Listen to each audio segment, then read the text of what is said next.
Hey everybody, my name is Kevin Noel. I was the production manager on the end credits for Sony Animation.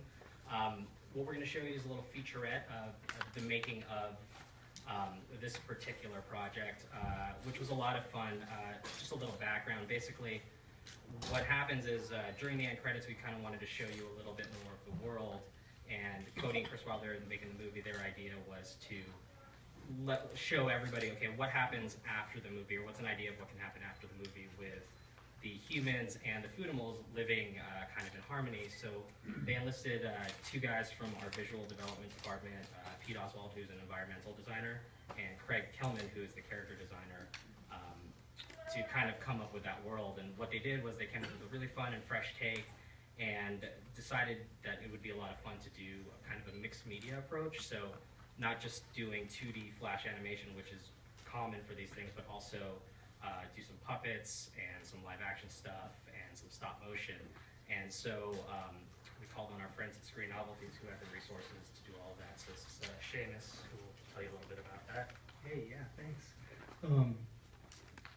Well, obviously the cloudy characters and Sony Animation in general, they're doing some of the most cartoony and graphic and stylized animation out there these days, so we jumped to the chance to be able to bring our puppetry and stop motion skills to the end credit.